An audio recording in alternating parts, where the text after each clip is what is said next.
যে লং স্কার্টটি কেটে রেখেছিলাম সেটা এখন সেলাই করে দেখাবো।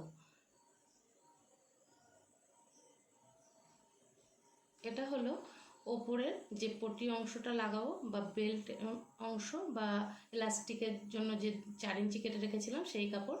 আর এটা হচ্ছে 6 ইঞ্চি চওড়া কাপড় রয়েছে, যেটা নিচে কুচি বা রাফেল দেবো, এটা সেই কাপড়। এবার দেখো এইটা হচ্ছে সেই ঘের বা লং স্কার্টটা।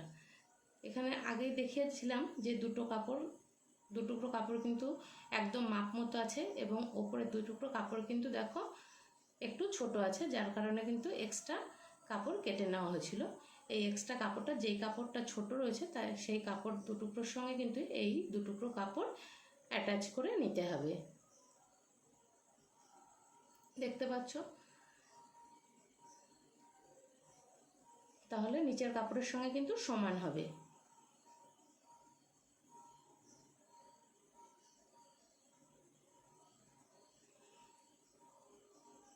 যেই জায়গা থেকে পয়েন্ট করে নিলাম, দেখো যেখান থেকে সেলাই করা হবে সেখানে পয়েন্ট করে নিলাম।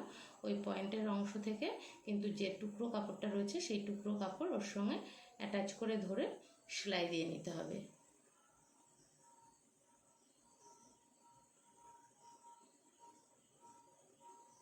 দুই জায়গাতেই কিন্তু পয়েন্ট করে নিয়েছি, টুকরো কাপড়েও এবং ঘেরের কাপড়েও কিন্তু পয়েন্ট করে নিয়েছি। ওই পয়েন্টের থেকে পয়েন্ট পর্যন্ত কিন্তু ছোট্ট পয়েন্ট বা কাটমার্ক করে নিয়েছি, সেই কাটমার্ক পর্যন্তই কিন্তু সেলাই করে নিতে হবে।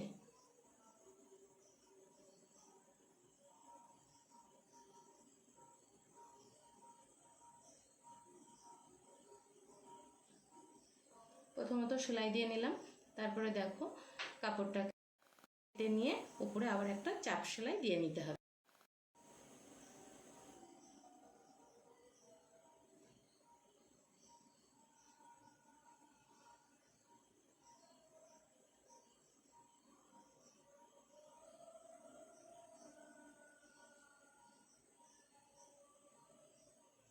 চাপ সেলাইটা কিন্তু উপরে দিয়ে নেওয়া হয়ে গেল। এবার যে বাড়তি কাপড়টুকু রয়েছে দেখো কেটে বাদ দিয়ে দিলাম।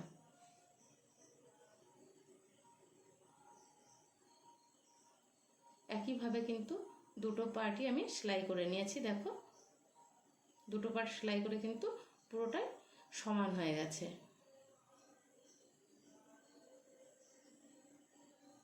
এবার উপরে কোমরের দিকে যে কোমর পটিটা লাগাবো সেই কাপড়টা নিয়ে নিলাম। কোমর পটির যেহেতু 2 টুকরো ছিল, সেলাই করে আমি একটা করে নিলাম।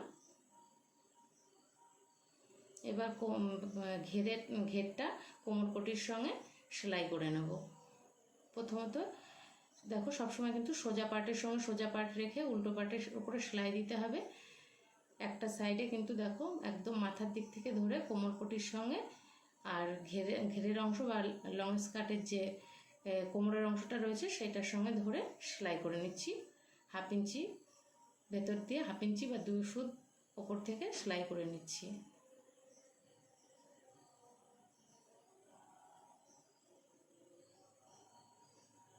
সমস্ত সেলাই কিন্তু ডবল সেলাইতে কাজ করবে, তাহলে কিন্তু পোশাকের ফিনিশিং ভালো হয় এবং টেকসইটা ভালো হয়। আমার কিন্তু দেখো এক সাইড সেলাই করে নেওয়া হয়ে গেল।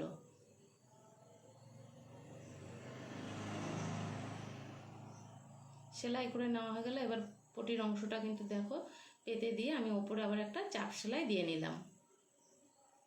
নিয়ে আবার উল্টো করে নিলাম। নিয়ে দেখো ওপরের অংশটা যে কোমর পটির যে ওপরের অংশটা 1/2 ইঞ্চি ভাঁজ দিয়ে নিয়ে যে নিচে যে সেলাইটা দিয়েছি দেখো সেলাইটা কিন্তু নিচের দিকে বসবে না, সেলাইয়ের অংশটা ওপরের দিকে যাবে।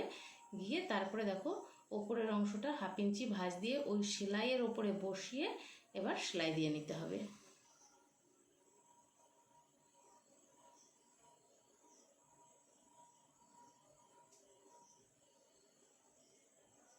একদম এই মাথা থেকে ওই মাথা পর্যন্ত কিন্তু দেখো আমি সেলাই দিয়ে নিয়েছি।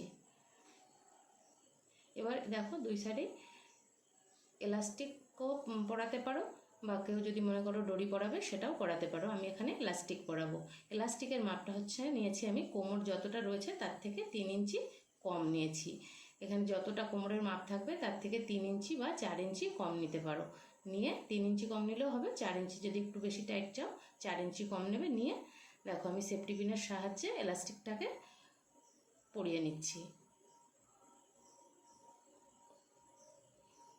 এলাস্টিকটাকে পরিয়ে নিয়ে দেখো চারিদিকে কোনো দিকে যেন কাপড়টা কম বেশি না হয়, সেই জন্য চারিদিকে কিন্তু বেশ ধরে ধরে একটু টেনে টেনে সরিয়ে নিচ্ছি। কাপড়টা যেন এলাস্টিকের সব দিকে সমানভাবে থাকে। দেখো এবার কাপড়টা এলাস্টিকের এক মাথায় এনে এবার দেখো এটাকে এলাস্টিক সমেত কাপড় সমেত সেলাই করে দিচ্ছি, যাতে এলাস্টিক থেকে কাপড়টা বেরিয়ে না যায় কখনো। ঠিক একইভাবে আর একটা সাইডেও কিন্তু তাই করব। কাপড়টাকে একদম এলাস্টিকের মাথায় এনে এলাস্টিক সমেত কাপড়টাকে সেলাই করে নেব, তাহলে কিন্তু কখনোই এলাস্টিকের থেকে কাপড়টা সরে যাবে না।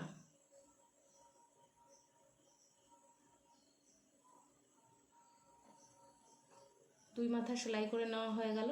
এবার দেখো এলাস্টিকটা যেন ওই এলাস্টিক ঘরের ভেতরে কখনো ব্যবহার করার সময় ঘুরে না যায়, সেই কারণে কিন্তু উপরে সেলাই দিতে হবে। এবার সেলাইটা কিভাবে দিতে হবে, সেলাইটা দিতে হবে যেমন কাপড়গুলো কুঁচকে আছে সেইভাবে সেলাই দিলে কিন্তু স্ট্রেচেবলটা থাকবে না, সেই কারণে অল্প অল্প করে ধরে টেনে টেনে সেলাইটা দিয়ে নিতে হবে। এখানে পরপর দুটো সেলাই দিয়ে নিতে হবে, তাহলে স্টিচেবলটা ঠিক থাকবে। এবার দেখো ঘেরের নিচের অংশটাতে আমি এবার ওই 6 ইঞ্চি যে কাপড়টা রেখেছিলাম এটা কুচি হিসাবে কুচিয়ে করে লাগাবো। আমি কিন্তু একটা মাথায়, আমার যেহেতু পিকো মেশিন আছে আমি পিকো মেশিনে পিকো করে নিয়েছি, নিয়ে কিন্তু আমি লাগাচ্ছি। তোমাদের যদি পিকো মেশিন থাকে তোমরা পিকো করে নিতে পারো, যদি পিকো মেশিন না থাকে তাহলে কিন্তু এক মাথায় চিকন করে বা সরু করে মুড়ে ডবল ভাঁজ দিয়ে সেলাই করে নেবে। নিয়ে দেখো এক মাথায় সেলাই করে নিয়েছি, আর এক মাথা কিন্তু ঘেরের সঙ্গে ছোট ছোট করে কুচি দিয়ে লাগিয়ে দিচ্ছি। কাপড় যতটা থাকবে ততটাভাবেই কুচিটা দিতে হবে। কাপড় বেশি থাকলে বেশি কুচি হবে, কম থাকলে কম কুচি হবে, এইভাবে করে কুচিটা দিয়ে নেবে। এবং দেখো আমি কিন্তু ডবল সেলাই দিয়ে নিচ্ছি।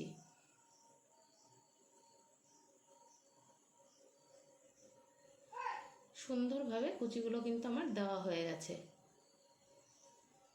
এবার কুচিগুলো দেওয়া হয়ে গেল। এইবার দেখো এই কাপড়টাকে 6 ইঞ্চি কাপড়টাকে সামনের দিকে পেতে দেবো, দিয়ে ওপরে যেমন চাপ সেলাই দিই ঠিক একইভাবে এখানেও একটা চাপ সেলাই দিয়ে নেবো, একদম এই মাথা থেকে ওই মাথা পর্যন্ত। দেখো আমার কিন্তু লং স্কার্টে কুচি বা রাফেলটা লাগানো হয়ে গেল। দেখো সুন্দরভাবে কিন্তু লাগানো হয়ে গেছে।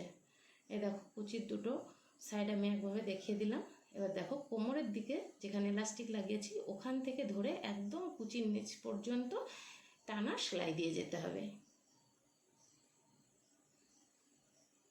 আমিও কিন্তু এই কোমরের এলাস্টিকের এখান থেকে ধরে একদম কুচি পর্যন্ত টানা সেলাই দিয়ে যাব।